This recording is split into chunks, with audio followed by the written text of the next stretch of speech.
never get like preachy or never. Right. No, it doesn't get preachy. The character dynamics keep it engaging enough to where they don't have to get on that preachy level.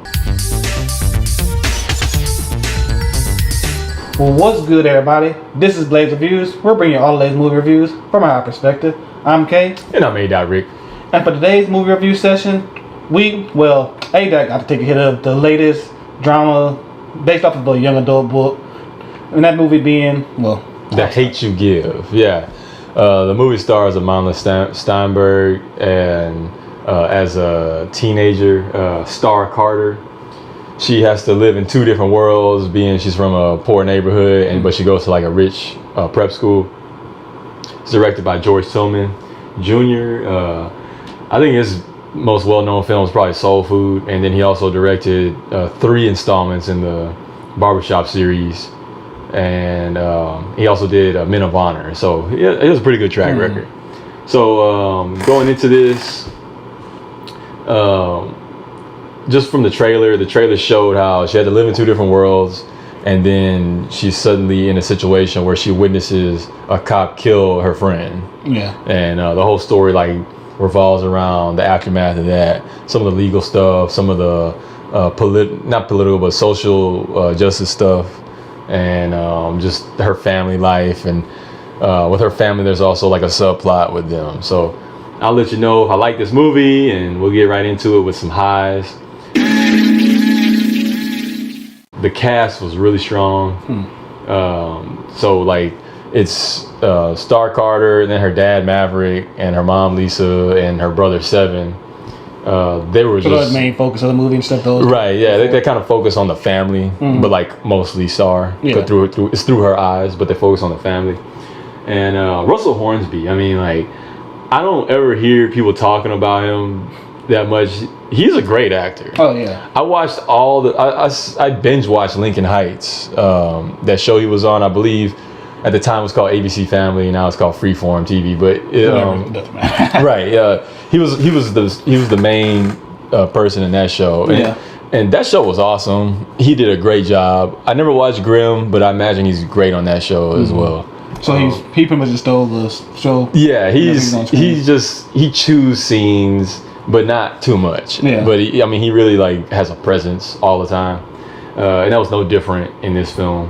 Regina Hall, I mean, earlier on she did a lot of comedic stuff. Yeah. And she still blends the comedy at times, but when she goes dramatic, she just can deliver. Like, I mean, she's a great actress. She has a lot of range, had a lot of positive vibes from just how the interaction between her and Maverick, basically the husband and wife. Yeah. Like, their interaction was really strong. And so they had good chemistry. Great chemistry, yeah.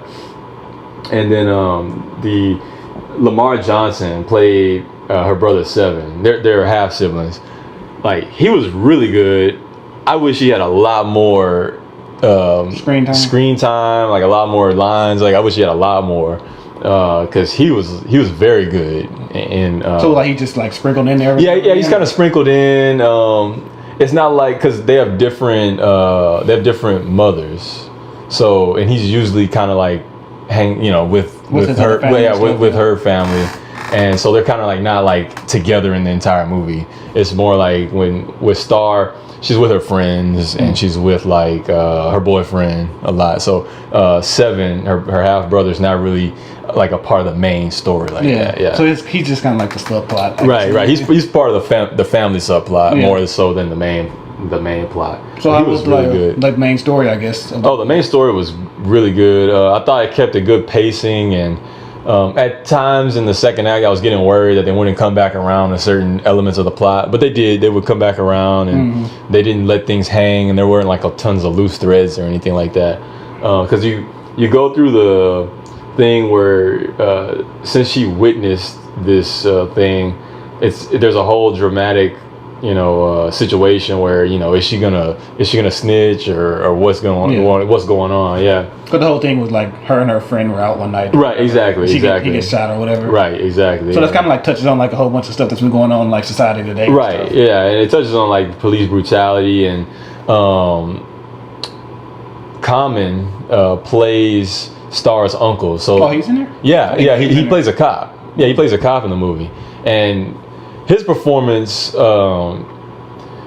know, they don't leave him hanging. He's in the movie here and there, and then there's one key scene in the movie, and I was like, wow, he delivered that, you know, very, very well, and it really hammered home a bit of a message he was giving the cops in general, like not that specific cop, but he was giving the general cop view of traffic stops as it pertains to race and how you deal with the different situations. And he was he just clearly explained the double standard that exists, and he just kind of was like, that's how it is. It's like, you know, and the way he delivered it was just really, I guess Common is really good at delivering explanation kind of stuff. Yeah, he did a good job in with Smallfoot yesterday. Yeah, if you remember. But I guess that's his kind of role. I guess in movies, he's taking over Morgan Freeman's kind of explanatory thing. Right. Yeah. He was really good. So he's not Maverick's brother. He's Lisa's brother. So and I had to go back and like look at that, because I'm like, they're not brothers, are they? Because like Maverick is like an ex-gang member and he's a cop. So I'm like, how did that work? But no, like. He's the mom's brother, and the mom, you know, she never was in any of that stuff. So yeah, that's how that worked. But he was really good. They had a character, Chris, her boyfriend, played by KJ Apa. And I was reading, it turns out they replaced another actor. They fired him back in February because he had some controversy. After he was recording or whatever? Well, yeah, they had to reshoot his scenes with him because the original actor had some racial slurs or whatever on the internet. They had a controversy. Yeah, they had a huge controversy, so they had to fire him, and they got this new guy. That ruins everybody. Racial slurs. Oh yeah, and not for this. You can't do it for this movie. You can't get away with it with this movie. Because he was the white boyfriend character in the movie. Oh yeah. So like, you definitely had to, okay, you're fired, and we gotta get somebody else. But he was pretty good. They kept it light with him. So wait, was he the guy that he wasn't the guy that died? No. So Chris is her boyfriend from the prep school. Oh yeah. That's the prep school boyfriend and everything. And I always give her a white boyfriend then. Yeah. In every movie she said she always gotta have a white boyfriend. I can't never let her date a black dude. And in every movie she's in, she has to have her younger self be played by a darker girl. I have to say also, like, it's like that's not how it works. Like somebody that's like our skin color. Yeah, dude. In the other movie, that girl was dark. The darkest mind. That girl was dark skinned. Yeah. But Issa Rae is also in it. So she plays April Afra, who's a local activist, and she encourages Starr to speak up about this since. You know, and they're kind of they take bits and pieces of the different stories that were in the news. Yeah. So in the case, like in the actual news or news? In the actual news, yeah. So they take different bits and pieces of the cases and different sentiments from the different cases. So like in the case of Trayvon Martin, how people were saying how he was put on trial for his own murder, essentially. And so they touch on that with this character, with the character who died or was shot. So Issa Rae's character tells Starr, hey, like, you have to speak up and tell what happened. Even if it doesn't pan out, you still got to say what happened because he can't speak. You have to be his voice, that kind of thing. Yeah. But she played like a significant role in the movies. No, she was kind of on the edge. From the trailer, she just looked like she was going to be there to give like a inspirational speech. Well, she was kind of on the edge, yeah. Her character was kind of a gateway to showing the protesting scenes and stuff like that. So she did a great job though. Issa Rae was pretty good. I don't watch her show Insecure. Yeah, I don't watch that show, but I hear great things about it. Yeah, everybody always raving about it. Yeah, I hear great things about that show. And I mean, she really brought a great presence here in this film. Like, great cast. I mean, great cast. Anthony Mackie, he played a character called King. He's the drug dealer. So Starr's dad, Maverick, he used to run with King, like, back in the day. And Maverick did time to help out King, and so like that's how he got out of the gang. Yeah. Like, he said, okay, I'll take this rap and then like I'm out after this. And so that's how they went. But he kind of lurks throughout the film, and then ultimately everything comes to a head at the end, of course. the two plots kind of merge at the end a little bit. Put a big climax. Right, or whatever. right, and that's another high point is the kind of build up and the tension and everything.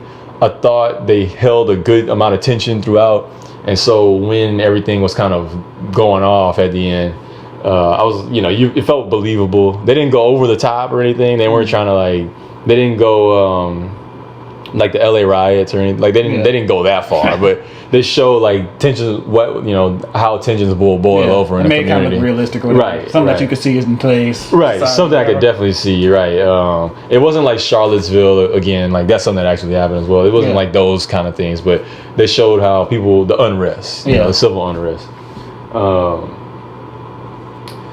So I mean, it sounded like you got like a whole bunch of good highs from it. No. I mean, the cast was really good. I think the direction was strong. But the one thing I know is you didn't really mention Amanda's performance and stuff. Right, we'll get there. Hold on, we'll get there. But yeah, the cinematography was smooth. They had a lot of. I thought the editing was really good on this. It was really easy to follow. Like I said, the only thing I didn't quite follow properly was that Common played Regina Hall's brother rather than. That's nothing. Yeah, there's a lot of characters, but it was very easy to follow. Other than that. So for the downers, that's all the highs I had. For the downers, though, Who's this man? Amandla Stenberg, she's not a terrible actress by any means. I'm not like I get her off the screen. Don't quit your job. Nothing like that. It's just that she can't carry a film. Yeah. That's number one, and then number two, she in this particular movie, she was just surrounded by great actors. Yeah. I mean, these people were very good actors. So she was outperformed again. She was completely outperformed. Like in The Darkest Minds. In Darkest Minds, she just was, she was definitely outperformed by several people. But in this, it's just like, it's not even fair. At some point, there's points when she's interacting with other characters, and I'm like, come on, man, she's getting crushed by these people. She had one good scene at the end, where she's in a political, she's at the protest. Yeah. And she delivered, like, I felt it there at the end. But other than that, I was like, oh my goodness. It's not what you wanted to see out of the leading lady of a movie or whatever. Yeah, maybe she'll get there where she can carry a film. Young, so. Right. It's just right now, she can't carry a film at all. Yeah. That's what, 2 movies in a row that she couldn't carry a film? Not at all. At least in this one, she has an excuse that she had better performers acting there. Right. Darkest Minds. No good actors in that movie, but yet you could not. Yeah, you couldn't. You still couldn't hold a candle. But that was the main thing.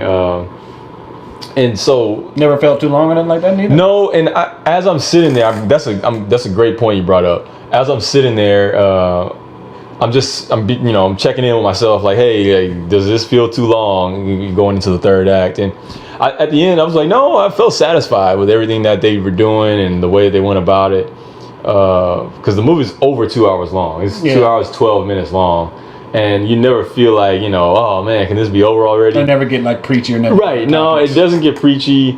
The character dynamics keep it engaging enough to where they don't have to get on that preachy level. And the story had enough weight to it, like with everything that was going on. I thought that there was a subplot in there between Starr and her white friend, her classmate from her prep school. Yeah. They had a great interaction there, because at first it's kind of like, okay, is Starr overreacting, right? And I thought they framed it really well. It's like, is Starr overreacting to a couple of jokes? And you're like, she just went through a trauma, of course. So she's just, what do they call taking it? it the wrong way? Yeah, she's taking it the wrong way. Is it a knee-jerk reaction? Yeah.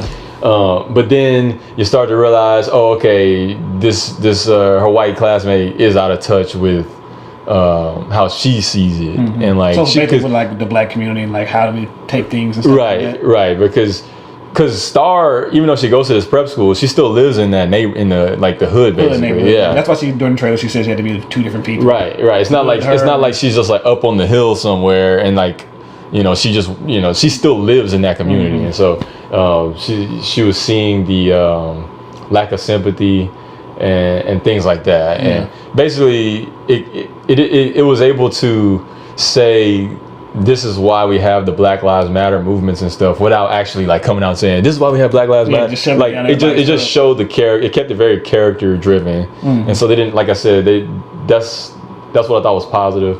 Yeah, because that was one of my biggest fears, of the message of Black Lives Matter and the police brutality would like beat on your head. Right. Now I'll say like towards the end, it lost a little bit of focus with because they kind of drew out the. Now this isn't to say the movie felt too long, but they just kind of drew out certain aspects of the protest. Yeah. They kind of lingered on it, like and that's not a scene, but just a moment in the like a moment in the film. Where it's like it should have been like a quick thing here. Right, it should have been a quicker thing, and they kind of lingered on it with slow mo and the whole thing. I was like, okay, guys, like this is sitting on it a little bit, but other than that, pretty good. Yeah, I don't have a lot of downers for this film. I guess. What would you rate it though? This is a solid worthy hit. I would say if the topic of police brutality in general doesn't make you uncomfortable, this is definitely check this film out. If you happen to be a fan of Lincoln Heights, check this film out, because this has a lot of those same kind of things about family. If you liked Black Klansman, check this out. Because this is more of a dramatic take on some of the police, the perception between certain communities and the police. And so it's a modern day kind of version of Black Klansman, I guess, with the message kind of part. Right. Just without the jokes and stuff. Right. Yeah. There's no like. Yeah, this is not a comedy film at all. Yeah. Maybe I should have seen that then instead of the comedy film that I seen tonight. That's why I outsmarted him on that one. But that's just my opinion on the film. What do y'all think? Let us know in the comments. Like the video, and definitely subscribe to get more from Blaze Reviews. I'm A. Rick. And I'm K. And always remember, blaze it.